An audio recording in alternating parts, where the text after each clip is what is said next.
Hello students, welcome to MOS classes. इस video में हम नाइन्थ क्लास मैथ एनसीईआरटी की जो नई बुक है उसके चैप्टर नंबर 1 की एक्सरसाइज 1.2 के सभी क्वेश्चंस को सॉल्व करेंगे। क्वेश्चन नंबर 1 में हमसे कहा गया है state whether the following statements are true or false, justify your answers. इसका ये मतलब है स्टूडेंट्स कि इस क्वेश्चन में हमें कुछ स्टेटमेंट्स दी गई हैं और हमें यह बताना है कि उनमें से कौन सी स्टेटमेंट ट्रू है और कौन सी स्टेटमेंट फॉल्स है, और हम जो आंसर देंगे हमें उस आंसर को जस्टिफाई भी करना है, हमें उस आंसर का रीजन भी बताना है।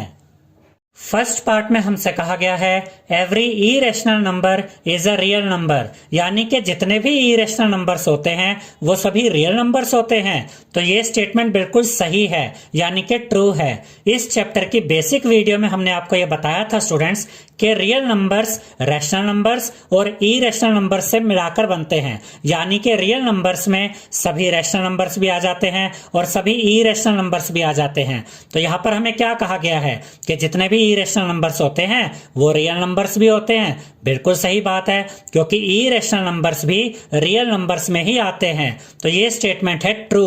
तो यहां पर हम लिखेंगे true as a real number is either rational or irrational, यानी कि ये स्टेटमेंट बिल्कुल सही है, क्योंकि जो रियल नंबर्स होते हैं उसमें रैशनल नंबर्स भी आ जाते हैं और इरेशनल नंबर्स भी आ जाते हैं। तो जितने भी इरेशनल नंबर्स होते हैं वो भी रियल नंबर्स ही होते हैं। तो ये स्टेटमेंट ट्रू है।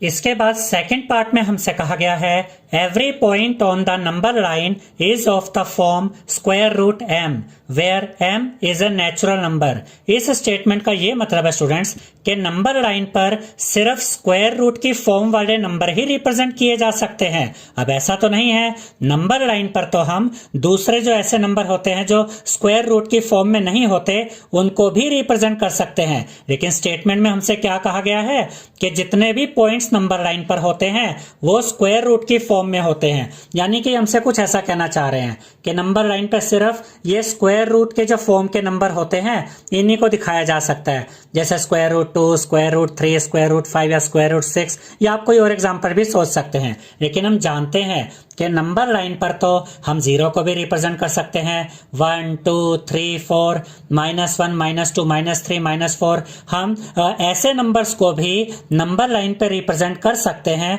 जो कि स्क्वायर रूट की फॉर्म में नहीं होते। तो ये स्टेटमेंट गलत है। तो यहां पर हम लिखेंगे false. False as other types of numbers also lie on the number line, यानी कि स्टेटमेंट गलत है क्योंकि नंबर लाइन पर स्क्वायर रूट के अलावा जो दूसरे टाइप के नंबर्स होते हैं स्क्वायर रूट के अलावा उन्हें भी नंबर लाइन पे दिखाया जा सकता है। आपको 1 दिखाना है, आप यहाँ पे 1 दिखा दीजिए, 2 दिखा दीजिए, -1 दिखा दीजिए, -3 दिखा दीजिए, 0 दिखा दीजिए। अब ये सारे नंबर स्क्वायर रूट वाली फॉर्म में थोड़े ही हैं, फिर भी ये नंबर लाइन पे आए हैं, इसका मतलब ये स्टेटमेंट गलत है। तो इसका आंसर है फॉल्स। इसके बाद थर्ड पार्ट में हमसे कहा गया है every real number is an irrational number. इसका ये मतलब है स्टूडेंट्स, ये स्टेटमेंट में हमसे ये कहा गया है कि जितने भी रियल नंबर होते हैं वो सभी इरेशनल नंबर होते हैं। तो हम जानते हैं स्टूडेंट्स कि ये स्टेटमेंट गलत है। क्यों? क्योंकि आपको हम पहले ये बता चुके हैं कि रियल नंबर्स के अंदर रैशनल नंबर्स भी आते हैं और इरेशनल नंबर्स भी आते हैं, जबकि यहां तो हमसे ये कहा जा रहा है कि सभी रियल नंबर्स सिर्फ इरेशनल नंबर होते हैं। तो ये स्टेटमेंट गलत है। तो यहां पर हम लिखेंगे false as rational numbers are also real numbers. ये स्टेटमेंट गलत है क्योंकि रैशनल नंबर्स भी रियल नंबर्स होते हैं, जबकि स्टेटमेंट हमसे ये कह रही है कि रियल नंबर सिर्फ इरेशनल होते हैं। जबकि हम ये जानते हैं कि रियल नंबर्स में रैशनल नंबर्स भी आते हैं और इरेशनल नंबर्स भी आते हैं। क्वेश्चन नंबर 2 में हमसे कहा गया है are the square roots of all positive integers irrational. इसका ये मतलब है स्टूडेंट्स कि जितने भी पॉजिटिव इंटीजर्स होते हैं अगर हम उनका स्क्वायर रूट फाइंड करें तो क्या सभी पॉजिटिव इंटीजर्स का स्क्वायर रूट इरेशनल आता है? If not, give an example of the square root of a number that is a rational number. यानी कि अगर ये स्टेटमेंट गलत है तो कोई एक ऐसा एग्जाम्पल दीजिए जिसमें किसी नंबर का अगर हम स्क्वायर रूट फाइंड करें तो वो स्क्वायर रूट एक रैशनल नंबर आए। अब देखिए स्टूडेंट्स, कुछ नंबर्स ऐसे होते हैं जिनका स्क्वायर रूट अगर हम निकालें तो वो इरेशनल निकलता है, लेकिन कुछ ऐसे भी नंबर्स होते हैं जिनका स्क्वायर रूट रैशनल भी होता है। देखिए, जैसे यहां पर हमने एक एग्जांपल लिया है 25 का स्क्वायर रूट। अगर आप 25 का स्क्वायर रूट फाइंड करेंगे तो आपको मिलेगा 5, और 5 एक रैशनल नंबर है। यानी कि ये जो स्टेटमेंट है ये गलत स्टेटमेंट है। स्टेटमेंट में हमसे ये कहा गया है आप कोई भी नंबर ले लीजिए, अगर उसका स्क्वायर रूट फाइंड करेंगे तो आपको इरेशनल नंबर ही मिलेगा। लेकिन यहां पर हम देख सकते हैं कि 25 एक ऐसा नंबर है जिसका स्क्वायर रूट 5 आता है, जो कि एक रैशनल नंबर है। तो ऐसे बहुत सारे नंबर्स होते हैं जिनका स्क्वायर रूट रैशनल नंबर होता है। तो ये स्टेटमेंट गलत है। देखिए, यहां पर हम लिखेंगे no as square root of 25 is equal to 5 is a rational number. यानी ये स्टेटमेंट गलत है, इसलिए यहां पर नो आया। और हमने यहां पर रीजन भी दिखा दिया कि अगर हम 25 एक एग्जांपल के तौर पर लेते हैं तो 25 का स्क्वायर रूट 5 आता है, जो कि एक रैशनल नंबर होता है। तो ये कहना गलत है कि हर नंबर का स्क्वायर रूट इरेशनल ही होता है। अब आप कहेंगे कि ये 25 का स्क्वायर रूट 5 कैसे आया, तो उसको भी एक बार समझ लेते हैं। क्या हम 25 के फैक्टर इस तरीके से बना सकते हैं, प्राइम फैक्टर्स 5 इंटू 5। अब देखिए, स्क्वायर रूट के अंदर जब सेम नंबर 2 बार आ गया तो इसका पेयर बन गया, तो ये अपने रूट को ब्रेक कर देगा और एक 5 बाहर आ जाएगा। तो 25 का स्क्वायर रूट क्या आया, 5। यानी कि 25 ने अपने स्क्वायर रूट को ब्रेक कर दिया, अपने रूट को ब्रेक कर दिया, इसलिए ये एक रैशनल नंबर है। लेकिन जो नंबर्स अपने स्क्वायर रूट को ब्रेक नहीं कर पाते हैं वो इरेशनल नंबर्स होते हैं। उसको भी एक बार समझ लेते हैं। देखिए, वैसे हमारा आंसर तो यही कंप्लीट हो गया है, लेकिन ये हम आपको इसलिए समझा रहे हैं ताकि आपको ये कंसेप्ट पूरी तरह से क्लियर हो जाए। अब यहाँ पर एक और एग्जांपल लेते हैं। अगर हम 12 का स्क्वायर रूट लें तो 12 के प्राइम फैक्टर्स क्या निकलेंगे, 2 2 जा 4, 3 जा 12। अब इसमें देखिए 2 का तो पेयर बन गया, तो ये रूट को ब्रेक कर देगा और एक 2 बाहर आ जाएगा। लेकिन 3 का तो पेयर नहीं बन रहा, तो 3 अपने रूट को ब्रेक नहीं कर पाएगा, 3 रूट के अंदर ही रह जाएगा। तो जब हम बात करते हैं 12 की, तो 12 का स्क्वायर रूट आता है 2 अंडर रूट 3। तो ये रूट 3 अटक गया रूट के अंदर, यानी कि रूट 12 पूरी तरह से अपने स्क्वायर रूट को ब्रेक नहीं कर पाया। तो अंडर रूट 12 या स्क्वायर रूट 12 एक इरेशनल नंबर है, लेकिन 25 ने अपने स्क्वायर रूट को ब्रेक कर दिया, इसलिए ये एक रैशनल नंबर है। तो जो नंबर्स अपने रूट को ब्रेक कर देते हैं वो रैशनल नंबर्स होते हैं, और जो नंबर्स अपने रूट को ब्रेक नहीं कर पाते वो इरेशनल नंबर्स होते हैं। क्वेश्चन नंबर 3 में हमसे कहा गया है show how root 5 can be represented on the number line. यानी कि हमें रूट 5 को नंबर लाइन पे रिप्रेजेंट करना है। इस चैप्टर की बेसिक वीडियो में हमने आपको रूट 2 और रूट 3 नंबर लाइन पर कैसे रिप्रेजेंट करते हैं ये सिखाया था। बिल्कुल वही मेथड यूज करके हम रूट 5 को भी नंबर लाइन पे रिप्रेजेंट करेंगे। याद रखिएगा स्टूडेंट्स कि अगर आपके रूट के अंदर अगर ये प्राइम नंबर है, जैसे कि रूट 5 है, और अगर आपको इसे नंबर लाइन पे रिप्रेजेंट करना है तो उसके लिए आपको पाइथागोरस थ्योरम का यूज करना होगा। पाइथागोरस थ्योरम कहाँ लगती है, पाइथागोरस थ्योरम लगती है राइट एंगल ट्रायंगल में। जैसे कि ये एक राइट एंगल ट्रायंगल है, और पाइथागोरस थ्योरम क्या कहती है, हाइपोटेन्यूज का square is equal to perpendicular का स्क्वायर प्लस बेस का स्क्वायर। 90 डिग्री के सामने वाली जो अपोजिट साइड है ये होती है हाइपोटेन्यूज, ये बेस होता है, ये परपेंडिकुलर होता है। परपेंडिकुलर और बेस को आप इंटरचेंज कर सकते हैं, लेकिन जो हाइपोटेन्यूज है ये फिक्स रहता है 90 डिग्री एंगल के सामने वाली साइड। और पाइथागोरस थ्योरम क्या है, हाइपोटेन्यूज का square is equal to perpendicular का स्क्वायर प्लस बेस का स्क्वायर। और अगर आप यहां से स्क्वायर हटाते हैं तो इस साइड में रूट आ जाता है, यानी कि hypotenuse is equal to root के अंदर क्या आएगा, परपेंडिकुलर का स्क्वायर प्लस बेस का स्क्वायर। अब ये जो अंडर रूट 5 है, इस रूट 5 को हमें नंबर लाइन पे रिप्रेजेंट करना है, तो हाइपोटेन्यूज की जगह आएगा रूट 5। और रूट 5 को हम कैसे लिख सकते हैं, रूट के अंदर 1 प्लस 4। देखिए, आप रूट 5 बोलिए या रूट के अंदर 1 प्लस 4 बोलिए, बात तो एक ही है, क्योंकि ये भी तो 1 प्लस 4 5 ही होता है, यानी कि रूट 5। अब रूट 5 को हमने इस तरह से लिख दिया।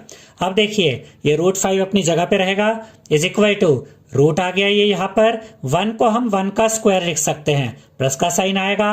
4 को हम 2 का स्क्वायर लिख सकते हैं। अब जरा यहां पर आप कंपैरिजन करें, परपेंडिकुलर का स्क्वायर 1 का स्क्वायर, यानी परपेंडिकुलर की जगह क्या है 1, बेस का स्क्वायर, बेस स्क्वायर की जगह क्या है 2 का स्क्वायर, तो बेस की जगह क्या आ गया 2। तो यहां से हमें पता चला कि परपेंडिकुलर 1 होना चाहिए, बेस 2 होना चाहिए। अगर परपेंडिकुलर 1 होगा और बेस 2 होगा तो जो हाइपोटेन्यूज है वो √5 होगा। तो यहां पर हमने ये फिगर के द्वारा भी आपको ये दिखाया है, अगर बेस 2 है और परपेंडिकुलर 1 है तो हाइपोटेन्यूज कितना आएगा √5। तो अगर हमें √5 को नंबर लाइन पे रिप्रेजेंट करना है स्टूडेंट्स, तो हमें बेस 2 लेना होगा और परपेंडिकुलर 1 लेना होगा। तो यहां पर हम ये मेंशन कर देंगे, हाइपोटेन्यूज √5 है, परपेंडिकुलर यहां से हमें पता चला 1 है और बेस यहां से हमें पता चला 2 है। अब आप यहां पर सबसे पहले ये एक लाइन ड्रॉ करेंगे, यहां पर आप 0 दिखाएंगे, उसके बाद ये सेम गैप लेना है। यहां पर सेम गैप लेकर आप 0 के बाद 1, 2 और 3 को शो कर देंगे। ठीक है, अब हमें बेस कितना चाहिए, बेस हमें चाहिए 2, तो बेस 0 से लेकर 2 तक इतना तो बेस हो जाएगा। अब यहां अगर हमें परपेंडिकुलर बनाना है, परपेंडिकुलर हमें 1 यूनिट चाहिए, तो परपेंडिकुलर यहां पर बनाने के लिए हम यहां पर ये d का यूज करेंगे, ये इस तरह से, और यहां पर आप ये 90 डिग्री के लिए ये एक पॉइंट यहां पे लगा देंगे। अब ये जो परपेंडिकुलर है वो इस पॉइंट पर आएगा, तो यहां पर हम इस पॉइंट को देखिए, इस पॉइंट को और ये जो 90 डिग्री के लिए पॉइंट हमने बनाया था इस पॉइंट को, इन दोनों को यहां पर हम ज्वाइन कर देंगे इस तरह से। और ये परपेंडिकुलर हमें कितना चाहिए, परपेंडिकुलर हमें चाहिए 1 यूनिट। तो यहां पर हम अपनी कंपास को 1 यूनिट के इक्वल, देखिए इतना 0 से 1 तक, ये 1 यूनिट हमने कंपास को ओपन किया। उसके बाद हम इस कंपास को यहां पर ये इस पॉइंट पर इस तरह से रखेंगे, और ये जो हमने यहाँ पर ये परपेंडिकुलर ड्रॉ किया था इसको हम इस तरह से काट देंगे, ये आर्क लगाएंगे, तो ये जो परपेंडिकुलर हमने ड्रॉ किया था ये 1 यूनिट के हिसाब से यहाँ पर कट गया है। अब हम इस पॉइंट को और इस पॉइंट को ज्वाइन कर देंगे। देखिए ये जो 0 है यहां से लेकर के ये हम ज्वाइन करेंगे तो अब हमें हाइपोटेन्यूज मिल जाएगा। ठीक है स्टूडेंट्स, ये हमें क्या मिल गया, हाइपोटेन्यूज। अब ये परपेंडिकुलर है तो यहां पर हम ये परपेंडिकुलर का यानी कि 90 डिग्री का सिंबल बना देंगे। बेस कितना था, बेस था 2 यूनिट्स, तो यहां पर हम 2 मेंशन कर देंगे। परपेंडिकुलर कितना था 1 यूनिट, तो यहां पर हम 1 मेंशन कर देंगे। और इन तीनों पॉइंट्स को हम नाम दे देते हैं A, B एंड C। और अभी हमने आपको बताया था कि अगर बेस 2 है और परपेंडिकुलर 1 है तो हाइपोटेन्यूज कितना होगा √5। अब देखिए बेस 2 है, परपेंडिकुलर 1 है, तो ये जो हाइपोटेन्यूज है AC ये कितना होगा, ये होगा √5। अब ये जो लेंथ है यानी कि AC की लेंथ ये कितनी है √5, लेकिन हमें तो √5 को नंबर लाइन पे रिप्रेजेंट करना है। तो अब हम क्या करेंगे, यहाँ पर A पॉइंट पे ये इस तरह से कंपास को रखेंगे और AC के इक्वल हम इसको ओपन करेंगे। ठीक है स्टूडेंट्स, और AC की लेंथ कितनी है √5, तो A पे कंपास को रखा, AC के इक्वल इस कंपास को ओपन किया और इस तरह से आप यहाँ पर ये आर्क लगाएंगे। ये देखिए इस तरह से ये आर्क लगाएंगे इस तरह से। और अब यहाँ पर देखिए ये जो पॉइंट आपको ये मिला, ये पॉइंट क्या होगा, ये पॉइंट होगा √5। अब ये जो पॉइंट है ये √5 को नंबर लाइन पे रिप्रेजेंट कर रहा है। ये जो B नाम हमने दिया था ये B पॉइंट इसके लिए था, इस B को हम इस तरफ लिख देते हैं क्योंकि देखने में ऐसा लग रहा है जैसे ये B पॉइंट है। ये B पॉइंट जो है वो इसके लिए था, तो B हमने यहां लिख दिया और ये जो B यहां था इसको थोड़ा सा हम इरेज कर देते हैं। अब देखिए स्टूडेंट्स, यहां पर ये जो पॉइंट है ये √5 को रिप्रेजेंट कर रहा है नंबर लाइन पे, ये वाला पॉइंट। और इसको अगर आप चाहें तो कोई भी नाम दे सकते हैं। हम इस पॉइंट को P नाम दे सकते हैं। तो यहाँ पर हम अब ये कह सकते हैं कि ये जो P पॉइंट है ये √5 को नंबर लाइन पे रिप्रेजेंट कर रहा है। तो इस कंस्ट्रक्शन में हमने क्या लिया, इसमें हमने नंबर लाइन पर बेस लिया 2 यूनिट का, परपेंडिकुलर लिया 1 यूनिट। तो जो हाइपोटेन्यूज हमें मिला वो हमें मिला √5। फिर हमने ए पे कंपस रखी और सी के बराबर, ए सी के बराबर ये कंपस को ओपन किया और इस तरीके से ये हमने ये आर्क लगाई और जहां पर इस आर्क ने नंबर लाइन को इंटरसेक्ट किया ये पी पॉइंट √5 को नंबर लाइन पे दिखा रहा है। आई होप स्टूडेंट्स आपको हमारा ये वीडियो पसंद आया होगा। अगर आपको हमारा ये वीडियो पसंद आया है तो इस वीडियो को लाइक करें, शेयर करें, हमारे चैनल को सब्सक्राइब करें और बेल आइकन बटन जरूर दबाएं जिससे हमारी हर नई वीडियो का नोटिफिकेशन आपको मिलता रहे। Thank you.